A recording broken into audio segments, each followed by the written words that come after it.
FAPESP, Fundação de Amparo à Pesquisa do Estado de São Paulo, apresenta.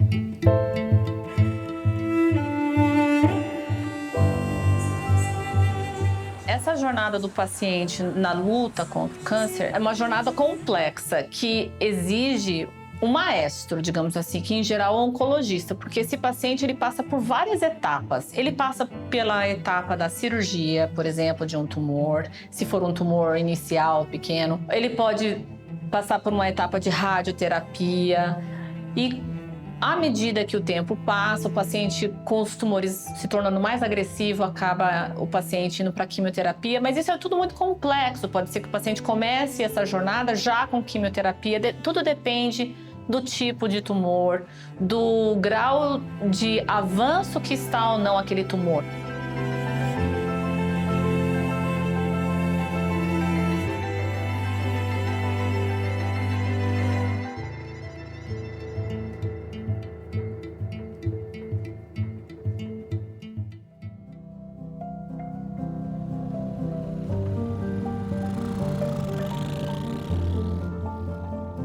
Nós que tratamos pacientes oncológicos, nós vencemos pequenas batalhas.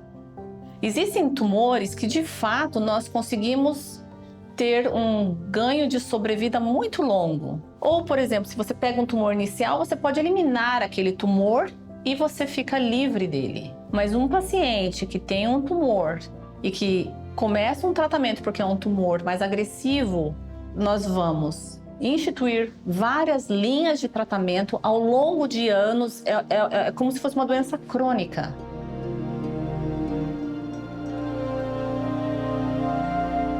Os primeiros sintomas que começaram a acontecer comigo foi quando a urina parou de sair, estancou, e com um pouco de sangramento. Começou também a querer fazer urina toda hora, de hora em hora, uma coisa assim muito terrível. Tinha que levantar 5 ou 6 vezes durante a noite.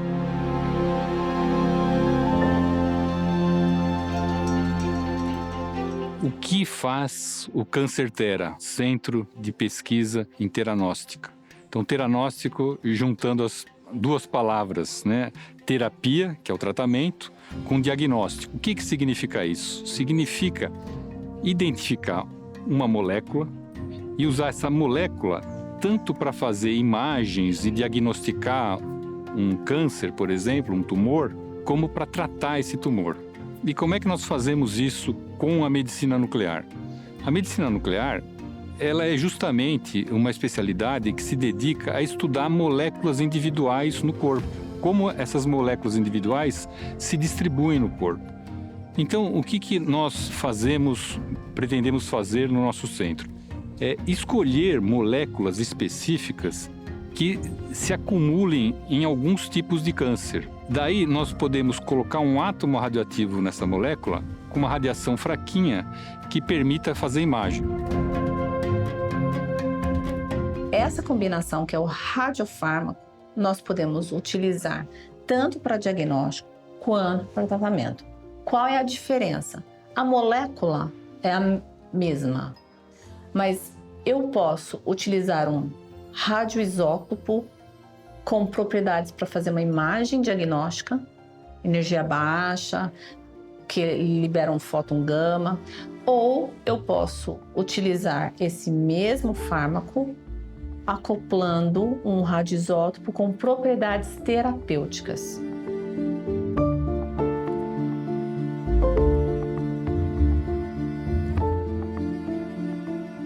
Para cada tipo de tumor, nós vamos, no nosso projeto, tentar identificar substâncias que sejam captadas por esse tumor. Ao identificar essa substância captada pelo tumor, eu vou ligar um átomo radioativo que emite radiação gama nesse tumor. Na hora que eu injetar no paciente, essa substância vai se distribuir aonde o tumor estiver localizado no corpo, mesmo que ele esteja já disseminado, E aí, emitindo a radiação gama, eu vou conseguir identificar, através do aparelho, os locais exatos onde essa substância se acumulou. Comprovando isso, eu vou substituir esse átomo radioativo que estava emitindo radiação gama agora por radiação alfa ou beta, que é aquela radiação que tem baixa penetração. Ela não atravessa muitos tecidos, mas ela tem uma alta energia local que vai destruir aquelas lesões que eu tinha detectado. Inicialmente, a gente só testa materiais novos em pacientes que já tem um câncer avançado e não tem outra opção terapêutica. Se ele tiver qualquer outra opção terapêutica conhecida, nós vamos usar primeiro essa opção. Se o tumor ficar resistente a esse tratamento já estabelecido, aí nós vamos testar com o nosso novo radiofármaco produzido no Cancertera. Até que chegou num ponto em que não estava adiantando mais os tratamentos, a doença estava resistente aos tratamentos. Então foi aonde eu tive a sorte de ouvir falar desse tratamento do Cancertera e consegui marcar uma consulta com a doutora Elba, na qual fui muito bem acolhido. Ela pediu uns exames, eu mandei vários exames para ela e ela, dentro dessa consulta, ela me disse que o momento para mim fazer o tratamento com esse medicamento, o Lutece 177, era esse o momento, né? Como qualquer tratamento, existem riscos. Então, nós precisamos tomar muito cuidado na hora de indicar um tratamento. É claro que, se nós estamos utilizando um elemento radioativo, existe um risco de haver uma toxicidade, por exemplo, na medula. Então, nós sempre avaliamos a medula do paciente para ver se está havendo uma redução de glóbulos brancos, de plaquetas, glóbulos vermelhos. No caso do câncer de próstata, pesquisadores da Alemanha identificaram uma molécula que ela é específica para ser acumulada pelo câncer de próstata. Então, aquela célula do câncer de próstata resolve se multiplicar de maneira exagerada e sem controle. Essas células, elas expressam, elas apresentam uma proteína conhecida por PSMA, que é uma sigla que significa antígeno específico da membrana da próstata. Com essa molécula PSMA, foi colocado um átomo radioativo, um único átomo, para a gente enxergar para onde ela vai. E esse átomo emite uma radiação que pode ser detectada por equipamentos, e aí nós vamos ver para onde o tumor se disseminou. É comum o câncer de próstata, por exemplo, se disseminar para os ossos. Então o paciente pode ter múltiplas metástases ósseas de difícil tratamento. Você não pode fazer radioterapia porque não dá para irradiar, fazer uma radioterapia do corpo inteiro. A quimioterapia nem sempre é eficaz numa certa fase desse tipo de câncer. E muitos pacientes ficam sem opção terapêutica. Esses pacientes têm se beneficiado de usar esse PSMA marcado agora não com um emissor de radiação gama ou pósitro, mas com um emissor de radiação alfa ou beta. E aí o que acontece? Aquelas áreas que já foram detectadas por imagem, elas agora são irradiadas localmente, irradiando pouco os tecidos vizinhos, com esse PSMA marcado com um emissor de radiação alfa ou beta. A principal diferença da quimioterapia para o tratamento com medicina nuclear é o elemento radioativo. E essa diferença, ela vai um passo além, eu diria. Por quê? Porque a molécula que nós estamos utilizando, ela vai dentro do tumor e ela não vai irradiar estruturas que não têm tumor. Então, quando você utiliza um radiofármaco, você vai fazer um tratamento que vai ter uma toxicidade bem menor. Consegui dormir melhor.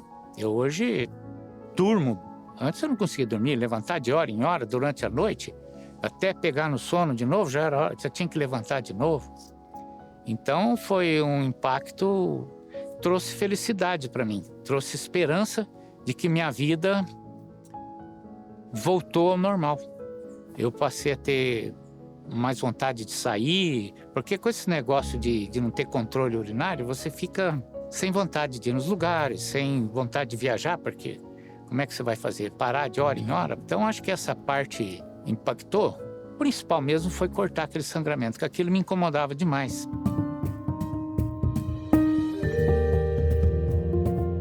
A perspectiva para o diagnóstico e o tratamento com esses radiofármacos nos próximos anos, ela é muito boa e ela é muito ampla.